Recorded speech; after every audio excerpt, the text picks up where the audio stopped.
জনাব বিচাৰিছো বাবৰি মছজিদ নিৰ্মাণ হবই বাবৰি মছজিদত কোনেও হাত লগাব নোৱাৰে তেজ দি হলেও বাবৰি মছজিদ নিৰ্মাণ আমি কৰিমে এই হুংকাৰ দিছে বিধায়ক হুমায়ুন কবিৰে সমান্তৰালকৈ হুমায়ুন কবিৰৰ ফালৰ পৰা স্পষ্ট ৰূপত কৈ দিয়া হৈছে মাত্ৰ 3 বছৰ সময় লম 3 বছৰৰ ভিতৰত মুৰ্ছিদাবাদত আমি বাবৰি মছজিদ নিৰ্মাণ কৰিম আৰু ফেব্ৰুৱাৰী মাহৰ পৰাই বাবৰি মছজিদ নিৰ্মাণৰ কাম আৰম্ভ হ'ব ইতিমধ্যে বাবৰি মছজিদ নিৰ্মাণৰ বাবে লাখ লাখ মুছলমানে কোটি কোটি টকাৰ বৰঙণি আগবঢ়াইছে বুলি ঘোষণা কৰিছে বিধায়ক হুমায়ুন কবিৰে এই মুহূৰ্তত এই ডাঙৰ খবৰ আমি লৈ আহিছো এটা ব্ৰেকিং নিউজ এই মুহূৰ্তত ফেব্ৰুৱাৰী মাহৰ পৰা আৰম্ভ হ'ব বাবৰি মছজিদ নিৰ্মাণৰ কাম এটা ডাঙৰ খবৰ এই মুহূৰ্তত 3 বছৰৰ ভিতৰত নিৰ্মাণ সম্পূৰ্ণ হৈ উঠিব বাবৰি মছজিদ নিৰ্মাণৰ বাবে কোটি কোটি টকাৰ বৰঙণি আগবঢ়াইছে মুছলমান লোকে হিয়া উজাৰি বৰঙণি দিছে লাখ লাখ মুছলমানে কোটি কোটি টকাৰ বৰঙণি আগবঢ়োৱা হৈছে কেৱল মাত্ৰ বাবৰি মছজিদ নিৰ্মাণৰ বাবে বাবৰি মছজিদ নিৰ্মাণত কোনেও বাধা দিব নোৱাৰিব বাবৰি মছজিদৰ বাবে কোটি কোটি টকা ঘৰত থৈ দিছো সকলোৱে মুক্ত হস্তে বৰঙণি আগবঢ়াইছে বৰ্তমানলৈকে 5 কোটি 34 লাখ টকাৰ চান্দা উঠিছে বাবৰি মছজিদক কোনেও হাত লগাব নোৱাৰে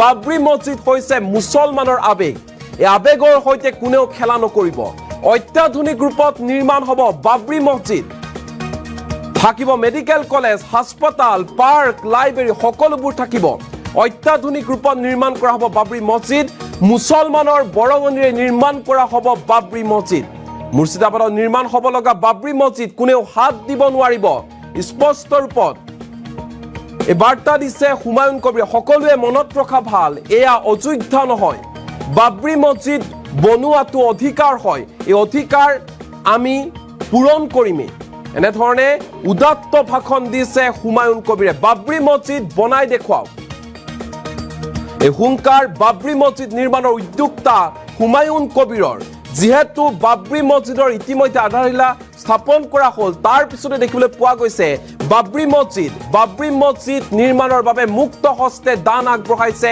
মুক্ত হস্তে বৰঙণি আগবঢ়াইছে লাখ লাখ মুছলমানে আৰু তাৰ পিছতে দেখিবলৈ পোৱা গৈছে বাবৰি মছজিদক একাংশই বিৰোধিতা কৰিছে একাংশ হিন্দু দল সংগঠনে বিৰোধিতা কৰিছিল বাবৰি মছজিদৰ একাংশ হিন্দু দল সংগঠনৰ ফালৰ পৰা স্পষ্ট ৰূপত কোৱা হৈছিল যে কোনো কাৰণতে বাবৰি মছজিদ বনাবলৈ নিদিওঁ কিন্তু ইয়াৰ বিপৰীতে বাবৰি মছজিদ নিৰ্মাণৰ মূল উদ্যোক্তা হুমায়ুন কবিৰৰ ফালৰ পৰা কোৱা হৈছে বাবৰি মছজিদক কোনেও হাত লগাব নোৱাৰে তেজ দি হলেও আমি বাবৰি মছজিদ নিৰ্মাণ কৰিম বাবৰি মছজিদ আমাৰ অধিকাৰ সেই অধিকাৰ আমি পূৰণ কৰিম ফেব্ৰুৱাৰী মাহৰ পৰা বাবৰি মছজিদ নিৰ্মাণৰ কাম আৰম্ভ কৰা হ'ব আৰু মাত্ৰ 3 বছৰৰ ভিতৰত বাবৰি মছজিদ সম্পূৰ্ণ হৈ উঠিব বুলি ঘোষণা কৰিছে হুমায়ুন কবিৰে বৰ্তমান সময়লৈকে প্ৰায় চান্দা হিচাপে 5 কোটিৰো অধিক টকাৰ ধন উঠিছে বুলি ঘোষণা কৰিছে হুমায়ুন কবিৰে আৰু বাবৰি মছজিদ সকলো বাধা বিঘিনি নেওচি নিৰ্মাণ কৰা হ'ব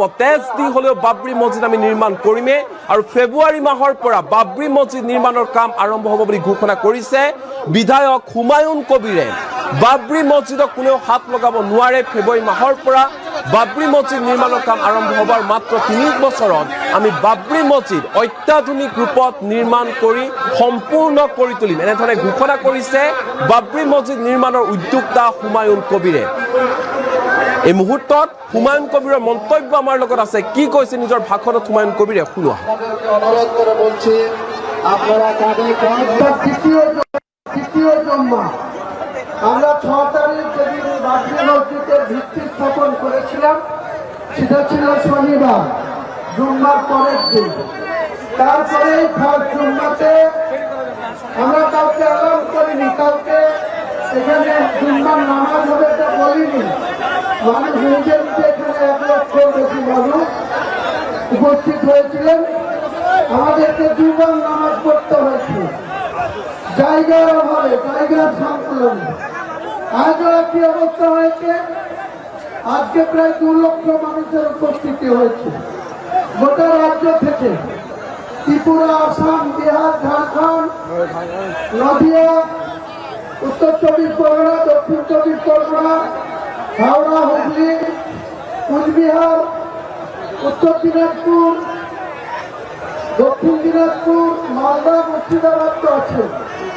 গোটা রাজ্য এবং পাশের রাজ্য আসাম, ত্রিপুরা, ঝাড়খণ্ড, বিহার, উত্তরপ্রদেশ, বিভিন্ন জায়গা থেকে তাকে রাজনীতি থেকে বিভিন্নভাবে মানুষ এখানে এসছে। তাদের আল্লাহ তাদের রহমত করুক, আল্লাহ তাদের বেশি বেশি করে আরো হৃদায়ত দিক। এটাই আপনাদের কাছে আমার বলা। আজকে উচ্ছৃঙ্খলতা করবেন না। এটা প্রথম জামাত হয়ে যাবে ঠিক 12:30টায় প্রথম জামাত হবে, তারপরেই কোনো একটাই শেষ হয়ে যাবে, তারপরে আবার একটা জামাত এখানে হবে। সবাই সুশৃঙ্খল ভাবে নামাজটা পড়বেন।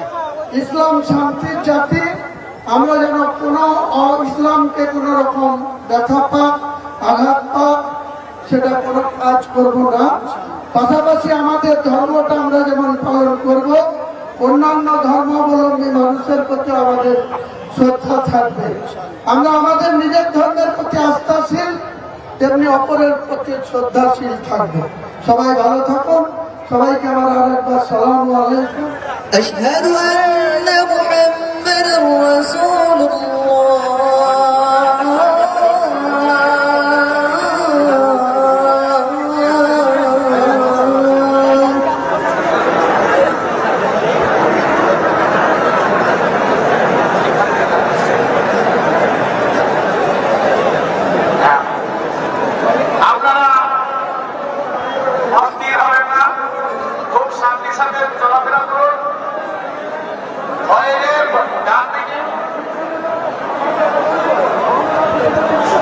আচ্ছা, আমাদের যে মেন গেটটা বন্ধ করে দিয়েছে, আমাদের যে দ্বিতীয় মেন গেট আছে, দ্বিতীয় গেট আছে, এই গেট দিয়ে আসুন, এই গেটে আর লাগবেন না।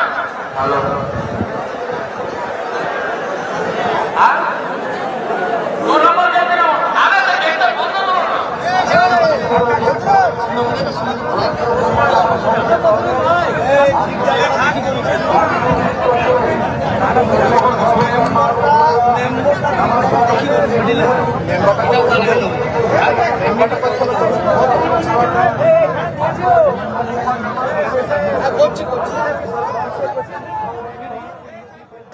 वो जहाँ वह मॉडल था, जहाँ वो क्या बोले लंबा चौड़ा जो था, वहाँ से ज्यादा हाइट भी होगी, ज्यादा पोस्ट भी चौड़ा भी होगी। आप कुछ माप बता रहे थे कि इतना हाइट हम बताइए। वो जो था उसके बारे में 65 फुट और ज्यादा ऊंची होगी। हाँ, नया पार्टी का अनाउंसमेंट 22 तारीख दोपहर 12 से 1 बजे तक वह ऐलान करेंगे। 5 करोड़ से ज्यादा हो गया, और मेटिया जो आया वो भी 1.5-2 करोड़ तो हो गई। बहुत सारे बोला, वो आ जाएगा काम शुरू होने के बाद। बहुत सारे आदमी हाई कोर्ट जब वो लगभग 2 लाख समथिंग। कुछ असर होगा इलेक्शन? हाँ, कोई इफेक्ट नहीं पड़ेगा। कोई तो वो जो एक्सपायर किया, जो डबल नेम है, इसीलिए ये तो होना चाहिए। दिग्गज जज में है, कुछ नहीं होगा। जो 58 लाख को टोटल माइनस हुआ, तो देखिए ना, फिर अगले दिन जो नया वोटर जो 18 साल का उम्र हो गया, तो उनको तो 30 लाख आ जाएगा।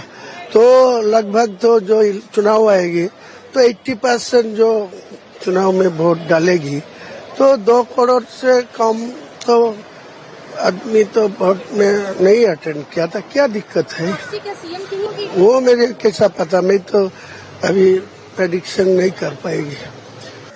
वो जहाँ वह मॉडल था, जहाँ वो क्या बोले लंबा चौड़ा जो था, वहाँ से ज्यादा हाइट भी होगी, ज्यादा पोस्ट भी चौड़ा भी होगी। आप कुछ माप बता रहे थे कि इतना हाइट हम बताइए। वो जो था उसके बारे में 65 फुट और ज्यादा ऊंची होगी।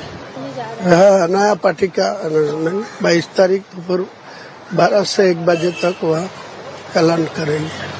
5 करोड़ से ज्यादा हो गया, और मेटिया जो आया वो भी 1.5-2 करोड़ तो हो गई। बहुत सारे बोला, वो आ जाएगा काम शुरू होने के बाद। बहुत सारे आदमी हाई कोर्ट जब वो लगभग 2 लाख समथिंग। कुछ असर होगा इलेक्शन में? हाँ, कोई इफेक्ट नहीं पड़ेगा। कोई तो वो जो एक्सपायर किया जो डबल नेम है, इसीलिए ये तो होना चाहिए। दिग्गज जज है, कुछ नहीं होगा।